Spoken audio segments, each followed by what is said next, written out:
For an island that's 3 times smaller than the City of London, the Isle of Man's railway network is remarkably extensive. By the late 1880s, thanks to railways being much cheaper and easier to utilise, a new trend was forming: tourism. Rather than travelling for work or for family, people were travelling for pleasure, and the Isle of Man was no exception. There was a lot the island would offer: great sea views, easy to access beaches, and great amenities. However, people still needed to travel, so in 1893 a tramway was built to serve the town of Douglas. The tramway terminated at Groudle, about 2 miles out of Douglas. The glen is a picturesque dream with large trees only broken up by a stream cutting through the centre. As the natural beauty of the glen was discovered, it was clear some development was needed to accommodate. New bridges and dedicated pathways were created, and tourists could explore for a small fee, while another path led to a brand new hotel. In 1894, a new water wheel was created, and one of the paths led to the headlands, where an inlet was dammed shut. The inlet played home to several animals, including sea lions and polar bears. It was clear that the glen was becoming a major attraction, and while the tramway served a purpose, it was too big to cut through the glen. The owner of the hotel, a Mr. Richard Broadbent, decided that he needed a miniature railway that would take the tourists around the upper part of the glen towards the zoo. It would be dual use. It would be a useful commodity, but also serve as an additional attraction. Following some sceptics that the railway would detract from the natural beauty, Richard used a 2-foot narrow gauge line, and work started in 1895. It was also a quick venture, using local labour, and although the work stopped in the winter, the railway was ready for the 1896 summer season. The engine to run the line was given the name Sea Lion. It was a brand new engine, having been made by W.G. Bagnall. The small 240 arrived in the May with 3 passenger coaches. Its twin-cylinder engine and line speed of 15 miles per hour was great for the climb from the glen to the sea. The railway was a great success, and people flocked to use it. It was so successful that an extra coach was ordered almost straight away to cope with the extra numbers, and within a few months over 10,000 people had travelled on it. The train made approximately 40 trips a day on the 3/4-mile line, and within 3 years of opening, the railway saw its 100,000th passenger. By 1905, the popularity of the railway meant a second locomotive was able to be ordered. Again, another 240 from Bagnall. Polar Bear was not as powerful as her sister in the boiler, but she had more tractive effort and was able to match Sea Lion's top speed. To house the little fleet and to help maintain the engines, a new engine shed was built and a passing loop was created so both trains can run together. The trains ran well throughout the Edwardian era, but closed during the First World War. Rumours spread that the animals in the zoo were released, but when the railway opened for the 1919 season, the sea lions were still on show. The railway, though, in its years of closure, had undergone an ownership change and was now in the hands of a company owned by Alfred Lusty and his family.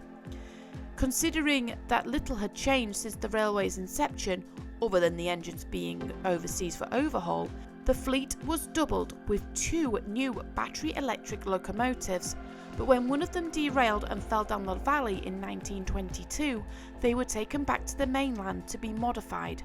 The steam-powered team took over for the 1925 season, but steam power would win out and both engines would work the line, only stopping for a time when they left the railway for overhaul. When the Second World War broke out, once again the engines were well oiled, bedded down and covered and put into store with the intention of leaving everything alone until after the war had ended. With the threat of air attacks, seeing people going to and from a shed would arouse suspicion. However, when the war ended, the workers opened the shed to find the engines vandalised.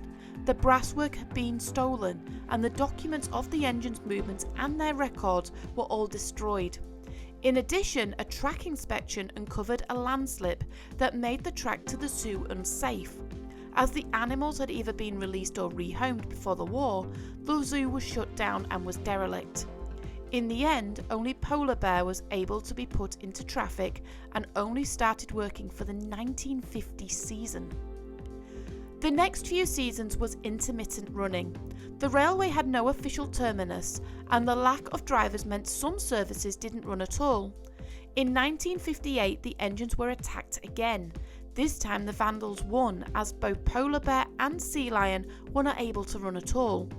It was looking increasingly likely that the railway would be shut for good, and talk was on the table about selling the railway and the stock off. But in 1961, a new company called Groudle Limited was formed. Its task was to restore both the railway and the locomotives back to working order. Polar Bear was able to be put back on the line again. However, Sea Lion was going to be more complicated due to the loss of the Bagnall Company. Polar Bear brought the railway back to life, but it was a quiet revival. Customers, unaware of the railway's existence, would bypass it on their visits. Polar Bear tried its hardest, but when the 1962 season ended, Polar Bear was found to be in terrible condition. Its boiler tubes were corroded and a boiler was condemned.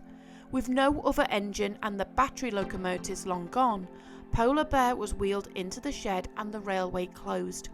To add further insult to injury, a tree hit the shed, crushing some of the rolling stock, and vandals managed to get a coach and push it down the valley, destroying it. The railway lay abandoned but not forgotten.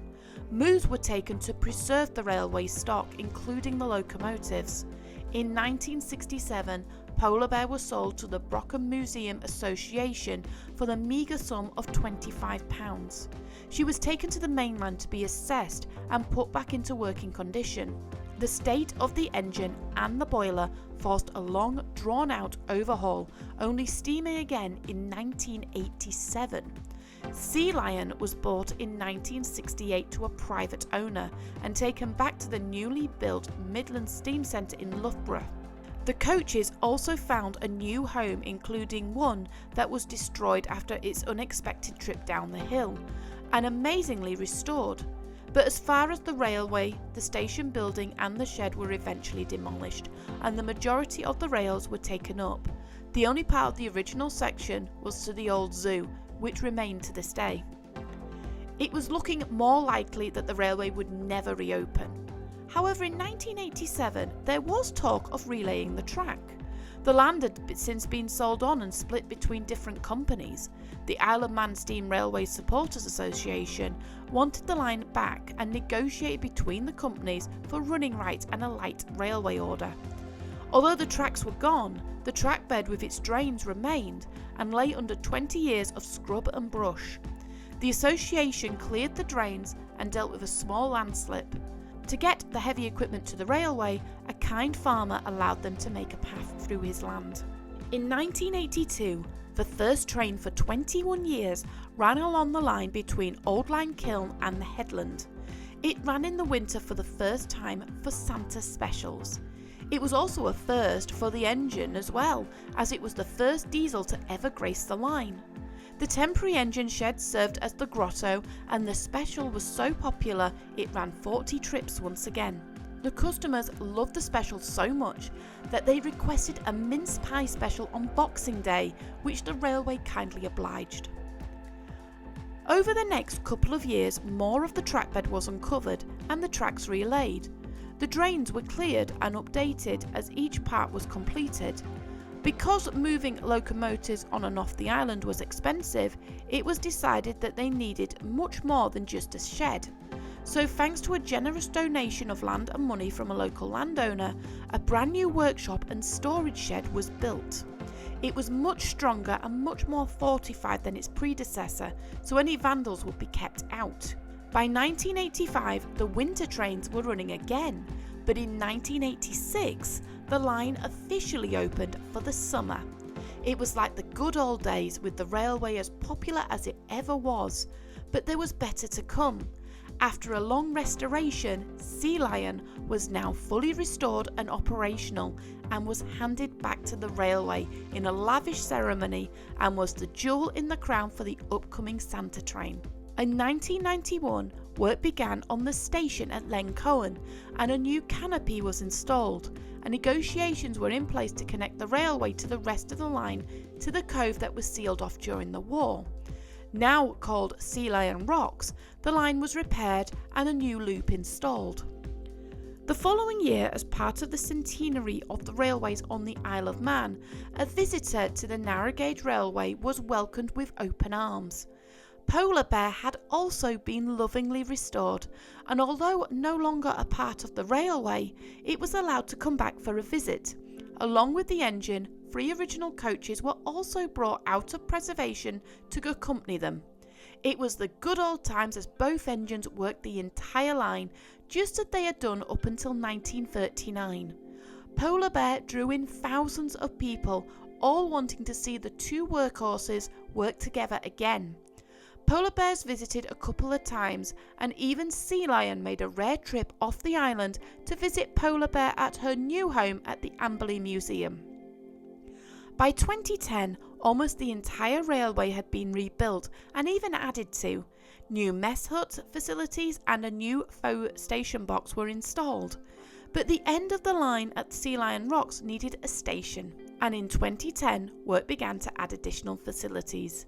The station was completed within a few years, offering a fully modern facility that complemented its woodland surroundings. The line is now run by a mix of diesels and, of course, Sea Lion. Other engines make regular visits and are welcome.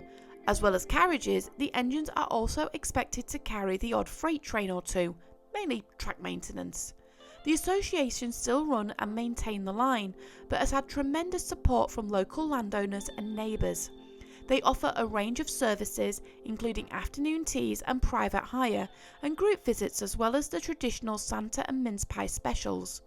It's the only Isle of Man line where you have to climb uphill towards the sea, and as you peer towards the seal rock cliffs, you can imagine the seals below doing tricks in return for treats.